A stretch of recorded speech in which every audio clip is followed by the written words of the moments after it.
अस्सलामुअलैकुम dear students. उम्मीद करता हूँ कि आप सब लोग खैरियत से होंगे। हमने बायो का chapter number 22 variation and genetics start किया हुआ है और लास्ट टाइम जो हमने लास्ट टॉपिक डिस्कस किया था वो था एबीओ ब्लड ग्रुप सिस्टम। और जो आज टॉपिक हम स्टार्ट करने जा रहे हैं वो है आरएच ब्लड ग्रुप सिस्टम।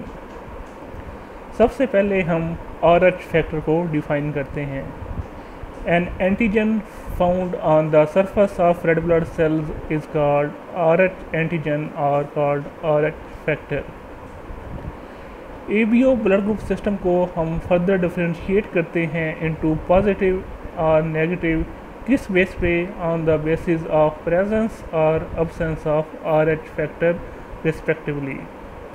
अगर तो आरएच एंटीजन प्रेजेंट होगी on the surface of red blood cell तो वो पॉजिटिव ब्लड ग्रुप होगा, और अगर आरएच एंटीजन एब्सेंट होगी तो वो नेगेटिव ब्लड ग्रुप होगा। नेक्स्ट हम देख लेते हैं discovery. RH blood group system को आरएच का नाम इसलिए दिया गया है क्योंकि लैंडस्टीनियर ने 1930 के अंदर पहली दफ़ा आरएच एंटीजन को डिस्कवर किया था रेसिस मंकी से, तो इसलिए इसका नाम दिया गया RH blood group system. RH blood group system को हम क्लासिफाई करते हैं आरएच पॉजिटिव और आरएच नेगेटिव के अंदर on the basis of presence और अब्सेंस ऑफ आरएच फैक्टर और आरएच एंटीजन। अगर तो एंटीजन आरएच प्रेजेंट होगी on the surface of red blood cell तो हम उसको बोलेंगे आरएच पॉजिटिव ब्लड ग्रुप, और अगर एंटीजन आरएच जो है वो एब्सेंट होगी on the surface of red blood cell तो हम फिर ब्लड ग्रुप को बोलेंगे आरएच नेगेटिव। नेक्स्ट हम देख लेते हैं genetic basis of Rh blood group system. RH blood group system को 3 जीन्स इनकोड करते हैं, C, D and E, which occupy the 2 tightly linked loci. Gene D के जो अलील्स होते हैं वो एक लोकस डी लोकस पे प्रेजेंट होते हैं, जबकि जीन सी और ई जो है वो ये दूसरे लोकस पे प्रेजेंट होते हैं। सी और ई जीन में से जस्ट एक gene at a time present होता है। जो डी लोकस है या डी जीन है उसकी ज़्यादा इम्पोर्टेंस है, इसलिए हम इसको डिस्कस कर लेते हैं। अगर तो फिनोटाइप होगी आरएच पॉजिटिव तो जो अलील उसके पीछे होंगे प्रेजेंट वो होंगे कैपिटल डी या फिर कैपिटल डी स्मॉल डी। तो इस सूरत में आरएच एंटीजन जो है वो प्रेजेंट होगा on the surface of red blood cell. अगर तो फिनोटाइप आरएच नेगेटिव होगी तो जो अलील प्रेजेंट होंगे वो होंगे स्मॉल डी, और जो आरएच एंटीजन है वो एब्सेंट होगी on the surface of red blood cells. Next हम देख लेते हैं anti Rh antibodies. Anti Rh antibodies जो हैं ये एब्सेंट होती हैं in Rh positive as well as in Rh negative blood group persons. जो एंटी आरएच एंटीबॉडीज़ जो हैं ये प्रोड्यूस होती हैं जब इनको स्टिमुलस मिलता है, यानी कि आरएच एंटीजन मिलता है। तो नेक्स्ट हम देखते हैं आरएच इनकम्पैटिबिलिटी। जो आरएच पॉजिटिव डोनर है ये टोटली इनकम्पैटिबल है फॉर आरएच नेगेटिव रेसिपिएंट के लिए, बिकॉज क्योंकि आरएच पॉजिटिव के पास आरएच पॉजिटिव एंटीजन है, आरएच का एंटीजन है, जबकि रेसिपिएंट के पास कोई आरएच का एंटीजन नहीं है। जब एक आरएच नेगेटिव वाला पॉजिटिव वाला पर्सन जो है वो उसको ब्लड लगा दिया जाता है आरएच नेगेटिव वाले पर्सन को, तो उससे क्या होता है जो आरएच नेगेटिव वाला पर्सन होता है उसमें आरएच की एंटीबॉडीज़ प्रोड्यूस होना शुरू हो जाती हैं, जिसकी वजह से डोनर की एंटीजन और रेसिपिएंट की एंटीबॉडीज़ के दरमियान रिएक्शन हो जाता है, जिसकी वजह से जो रेसिपिएंट होता है उसकी डेथ भी हो सकती है। जबकि आरएच नेगेटिव ब्लड ग्रुप जो है वो ट्रांसफर किया जा सकता है to the RH positive recipient. इस टेबल में आप देख रहे हैं डोनर और रेसिपिएंट को। जो ए पॉजिटिव ब्लड ग्रुप वाले इंडिविजुअल्स हैं वो ए पॉजिटिव और ए बी पॉजिटिव वाले इंडिविजुअल्स को ब्लड दे सकते हैं। ए पॉजिटिव को ब्लड तो दे सकता है, लेकिन ए पॉजिटिव ए नेगेटिव को ब्लड नहीं दे सकता। वो इसलिए नहीं दे सकता क्योंकि देने वाले के पास आरएच एंटीजन है, जबकि रेसिपिएंट में जब वो ब्लड जाएगा तो वो उसमें RH की एंटीबॉडीज़ प्रोड्यूस होना शुरू हो जाएंगी, जिसकी वजह से उनके एंटीजन और एंटीबॉडीज़ के दरमियान रिएक्शंस होंगे और वो पेशेंट की डेथ हो सकती है। इसलिए ए पॉजिटिव ब्लड ग्रुप वाले इंडिविजुअल ए पॉजिटिव और ए बी पॉजिटिव वाले इंडिविजुअल्स को ब्लड दे सकते हैं। इसी तरह ए नेगेटिव ब्लड ग्रुप वाले individuals A positive, A negative, A B positive और ए बी नेगेटिव वाले इंडिविजुअल्स को ब्लड दे सकते हैं।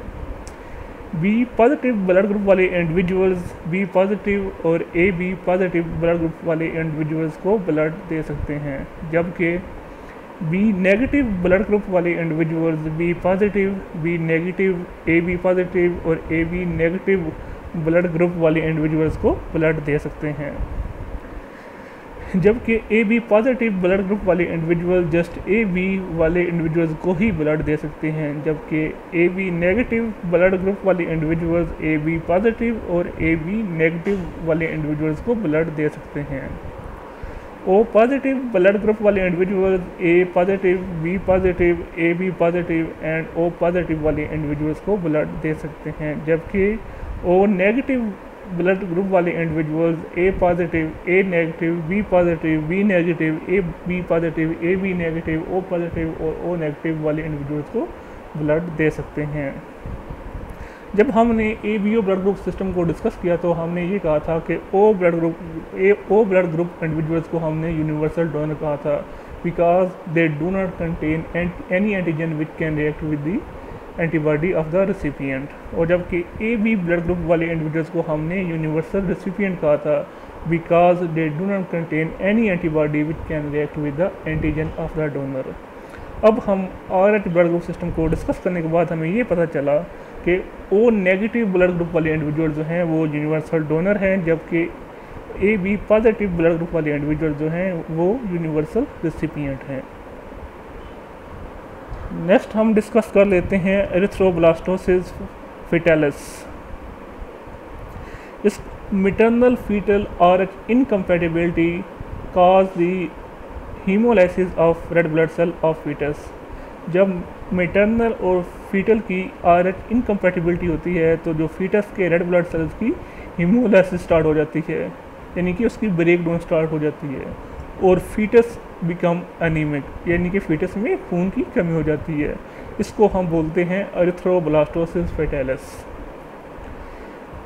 इस डिसऑर्डर की मेन वजह क्या होती है? जब एक RH नेगेटिव वोमेन शादी कर लेती है विद RH पॉजिटिव मैन के साथ और वो फिर RH पॉजिटिव फीटस कंसीव करती है, तो ये मेन वजह होती है।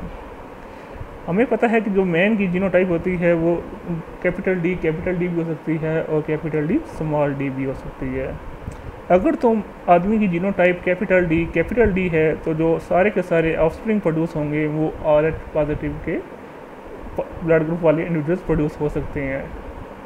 और अगर जो मैन की जीनोटाइप कैपिटल डी है तो उससे जो ऑफस्प्रिंग प्रोड्यूस होंगे वो हाफ जो होंगे वो RH पॉजिटिव के होंगे और हाफ जो हैं वो RH नेगेटिव के होंगे।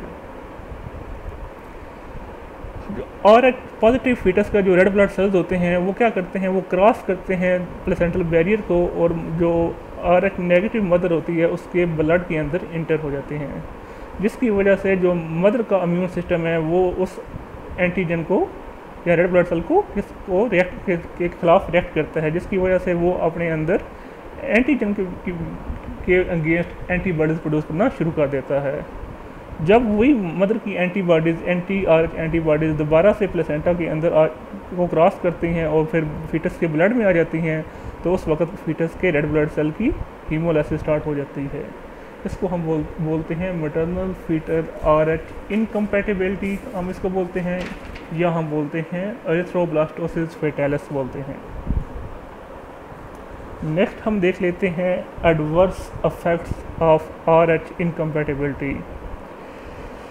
रेड ब्लड सेल की हीमोलाइसिस की वजह से जो फीटस होता है वो बिकम एनीमिक, यानी कि उसमें खून की कमी हो जाती है, ब्लड की डेफिशिएंसी हो जाती है।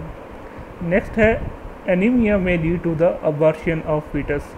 एनीमिया की वजह से फीटस की अबॉर्शन भी हो सकती है, लेकिन अगर प्रेगनेंसी कंटिन्यू रहती है जो फीटस का जो लीवर और स्प्लीन होता है वो स्वेल का जाता है, जिसकी क्योंकि वो रैपिडली इम्यून जो इमेच्योर रेड ब्लड सेल्स होते हैं वो प्रोड्यूस कर रहे होते हैं। और लास्ट जो एडवर्स इफेक्ट है वो क्या है, वो ये है कि जो रेड ब्लड सेल के ब्रेकडाउन की वजह से जो प्रोडक्ट बनती हैं उसको हम बोलते हैं बिलिरुबिन, और बिलिरुबिन फीटस के अंदर एक्यूमुलेट होता रहता है, जिसकी वजह से जो फीटस है उसका जो ब्रेन सेल जो होते हैं वो डैमेज हो जाते हैं, एज वेल एज उसकी जो स्किन होती है और जो आइज़ का वाइट पोर्शन होता है वो येलो हो जाता है। इस कंडीशन को हम बोलते हैं जॉन्डस। बर्थ के बाद ऐसे बच्चों की जो बच्चे जो होते हैं उनका जो ब्लड ग्रुप होता है वो ब्लड जो होता है वो इमीडिएटली रिप्लेस कर दिया जाता है with RH negative blood group वाले पर्सन के साथ भी, और ऐसे RH नेगेटिव ब्लड ग्रुप वाले पर्सन के साथ जिसको कभी RH पॉजिटिव का ब्लड ग्रुप ना लगा हो। नेक्स्ट हम देख लेते हैं first RH incompatibility pregnancy. The first RH incompatibility pregnancy जो है वो इतने ज़्यादा प्रॉब्लम फेस नहीं करती, बिकॉज जो फीटल से RH एंटीजन क्रॉस करते हैं प्लेसेंटा वो बहुत कम तादाद में होते हैं, और इसी तरह जो मदर है फिर उस एंटीजन के अगेंस्ट जो एंटीबॉडीज़ प्रोड्यूस करती है वो भी इतनी ज़्यादा प्रोड्यूस नहीं होती। इसको हम कहते हैं first RH incompatibility pregnancy. Next हम देखते हैं सेकंड RH इनकम्पैटिबल प्रेगनेंसी।